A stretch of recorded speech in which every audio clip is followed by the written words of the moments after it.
today I am finally doing the My Fragrance Addiction tag, which was created by Emmy from Emmy's World of Fragrance. Love her channel. If you have tastes similar to mine, then you have tastes similar to Emmy. So definitely go check out her channel. Even if you don't have tastes similar to mine, if you like the kind of stuff that I talk about. She's very similar. Like, she talks about a lot of the same types of things. So if you like my channel, you'll probably like her channel. Honestly, you're probably already following her channel, but if you're not, go check her out. I'll leave her link down below. She tagged me a while back to do her fragrance addiction tag that she created, and I've really been wanting to do it, but as I mentioned previously, I've been tagged in a lot of videos, and with everything else that I want to film, it's been hard to get to all of them. So I think I'm just gonna try to do like one each week until I'm caught up. So this week, we're doing Emmys finally. So sorry that it took me this long, Emmy, but I'm excited to do this. So I think I have all 12 questions here. Now, real quick, do I think I'm addicted to fragrance? Just to answer that question right off the bat, because that's not necessarily one that's listed here. No, I don't. I think I do have an issue with shopping because if you know, I used to have a channel in which I did a no-buy for all of 2019. I literally bought nothing that was unnecessary pretty much for all of 2019. And that was definitely in response to kind of this compulsive habit I have of purchasing things. And so do I think that contributes here to fragrance acquisition? Yes, it contributes to my acquisition of most things. But let's go ahead with Emmy's first question. And her first question is, why do you use fragrances? Is it for a mood booster? Is it a habit? Is it for compliments or for some other reason? Now, for me, I think this is twofold. First, it is a habit. And I've talked about this before when I did my video with Dan over on Mr. Smelly. And what I said basically was that in my family, it's like just the norm that you always put on fragrance before you leave. Like, that's just been the norm my whole life. I'm sure when I was a little girl, I didn't do that. I know I didn't do that. But I would say by the time I was in like junior high, or now they call it middle school, by the time I was that age, that was also the norm for me. So I've just been in a habit since then of every day before I leave the house, I put on fragrance. Now, as I got older, I also started wearing it at home, but it's definitely something that I've done on a daily basis nearly my entire life. So it's definitely partially a habit, but also I would say it's not necessarily for the other reasons listed, but it's because I just really enjoy it, much like I enjoy wine and wine tasting. I do that a lot. I've been involved with that for a long time because I went to culinary school and things like that. So to me, it's like an art that is somewhat consumable, like wine is. It's different. Of course, you're not going to drink perfume. Please don't do that. Do not drink perfume. Disclaimer, don't do that. You will die. I don't know if you'll die. You'll probably get sick. Anyway, you might die. I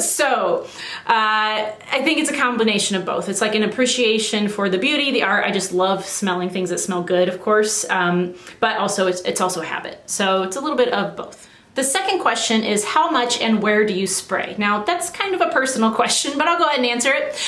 So how much is not so personal. I would say on average, let me count here, like 9 sprays on average, but it could be slightly less if it's a really potent one. I would say like really strong fragrances, which I don't own many of, but for those probably closer to 5 times. And for like really weak fragrances that, you know, maybe like kind of the summer freshies that don't last that long, I spray those like a body spray. So I'm just like all over. I don't even know how many times, a lot. But most perfumes I would say 9, and I do like shoulder, crook of my elbow and wrist for both sides. So 1, 2, 3, 4, 5, 6. I will do like where my diaphragm is, so not up here on my chest, but a little bit lower. That would be 7. I do the backs of both my knees, so 8, 9. And then depending on the strength, I might go in with more than that, but that's mostly where I do. So 3 on each arm, my diaphragm, and well, not actually my diaphragm because that would be in my body and that would be painful, but you know, in that area. And then the backs of my knees is where I tend to spray my fragrances. Third question is, how many perfumes do you use per day? I would say the short answer is 3 usually, because I will wear something in the morning, like I'll spray something on in the morning before I go to work. or just like as I, whenever I get out of the shower, if it's on the weekends, I'll put something on in the morning. Then either when I get home from work or just later in the day, I'll spray on something else. And then at night, I usually do in the evening and night, one of two things.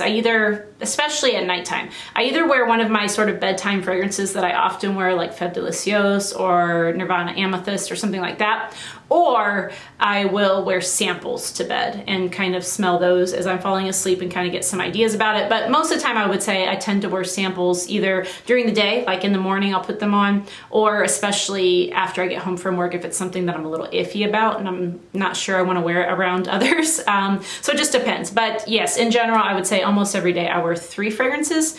Some days maybe I only do 2, some days maybe I do more than 3, but that's pretty much the norm. Question number 4 is, do you enjoy any other perfume products? And yes, I most definitely do. I love candles. I have a little candle right there. I have candles everywhere. Like I have candles all over the place. Every room has at least one candle. Most of them have more than one. Not that I'm burning them all at once, but I have a lot of candles and I really enjoy those. I also like the reed diffusers. Sometimes I use like an essential oil diffuser, but not very often. So mostly candles and occasionally like a reed diffuser in terms of home fragrance. And then I enjoy like shower gels. I've talked about the Lush Yagnog's probably my favorite shower gel scent. So I enjoy shower gels. I enjoy shampoos and conditioners that smell good. I enjoy, well, with lotions, I actually mostly tend to use unscented just because I don't want it to conflict with what I'm wearing. And let me think of anything else that I might enjoy that's scented. Well, some makeup, I know you shouldn't put on scented products on your skin, and I try to avoid that with my skincare, but I will say that the foundation that I use, it's from La Mer. It smells amazing. So yeah, basically anything that smells good I like. That's pretty much the answer. So question number 5 asks, which fragrance from your collection best represents your current taste or aesthetic? For aesthetic, I mean anything beautiful, I guess. But for taste, I actually am gonna cheat. I'm gonna pick 2 because I have sort of 2 distinct styles of fragrances that I'm really into at the moment. Although I've been really into these for these styles of fragrances for a long time. It's just that right now they're kind of consuming everything that I want. So the first one I'm going to show you is from Les Indémodables, and this is Vanille Havane. I'm sure I just said that wrong. I got it the other day and now I can't remember how to pronounce it. But anyway, this is Vanille Havane. This is a very sexy, deep, tobacco, vanillic, cacao, leather, spicy fragrance, and it's so good. It is so good. This is definitely one of my favorite purchases in a long time. And probably up there with like Isara and Angel Share, which if you watch my channel, those are 2 of my favorites. This is definitely another favorite for me currently. And this style of fragrance has definitely always been something that I enjoy, but definitely am into these more complex style, like tobacco, vanilla kinds of fragrances. I really am liking leather, not in like super heavy doses most of the time, but as an added sort of nuance to a fragrance, and definitely like spicy fragrances I really enjoy. So that's my first choice. My second choice is from Maison Violet, and it is Nuit Bleue.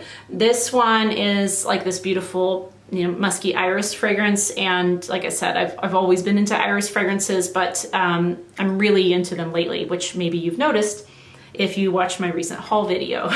So I would say that both of these kind of embody the 2 styles of fragrances that I'm currently most into and wearing most often, but I'm definitely very eclectic in my tastes. There isn't a lot I don't like. I would say in general, white florals are tricky for me. And perhaps like super animalic things. Those necessarily aren't always my favorite, but in general, I'm fairly eclectic in my tastes. However, I would say iris fragrances and like these sort of deep vanillic tobacco or spicy style fragrances are really my thing. Question number 6 asked which fragrance you love but you don't wear very often, and please forgive the way this bottle looks currently, but for me it is Les Plus Beaux Jours de ma Vie from Guerlain. This one is, I think, was created to sort of be like a wedding scent. It's like this beautiful sort of like almondy kind of fragrance. It's like those what are they called? the like candied sort of almonds that they have at weddings. Sort of reminds me of that. I can't remember all the notes in here right now, and obviously I'm not going to smell it. You'll notice that there's Perfume around the top. This is part of the reason why I think I don't reach for this a lot. So this came with like one of those bulb sprayers, and I put that on because it's beautiful. But what happened is within a month, I noticed the level went down and I hadn't used it that entire month. So I took that out and then I put the screw cap on, and I visually noted where it was in terms of the level. And then another month passed and it dropped some more. So even with the screw cap on, this was still evaporating for some reason. So now I've put like the plumber's tape, like the Teflon tape on the inside, and I put Perfume around the outside. And now, luckily, for the last like month or two, it hasn't changed at all in terms of the level, so that has stopped the problem of evaporation, but it also kind of stops me from reaching for this fragrance as much. I did, of course, decant some into an atomizer, but I will say I don't tend to reach for my decants as often as I reach for my full bottles, and so it just doesn't get worn because of that. It sucks that I lost some to evaporation, but at least this stops it. However, it also tends to deter me from wearing this particular fragrance. So I really love this one. I think it's beautiful, but I don't wear it very often because of all the issues I've had. All right, number 7 says, do you divide your fragrances by masculine, feminine, seasonal, or any other category? No, just to kind of quickly answer that. I don't really, like if you look at my collection, which I've shown you before, you'll see that I, for the most part, not entirely, but for the most part, I keep houses together on the same shelf. So maybe sort of by house, but even then it's not pure because I do kind of mix them up. I just do what is aesthetically pleasing to me. Like in terms of describing things, I do often or sometimes at least say like this one to me smells a little bit feminine or a little bit masculine, just because even though I don't think any fragrances have gender and everyone can wear what they want, I do think that can be helpful sometimes because I think we all sort of know like what a stereotypical masculine fragrance smells like, and then the same thing with like the fruity floral feminine ones. So I think having that sort of cursory baseline knowledge can be useful, even though I don't think that it really matters. I think anyone can wear anything, but if it reminds me of something that I think someone would kind of stereotypically classify as one or the other, I will say that just because I think it's helpful.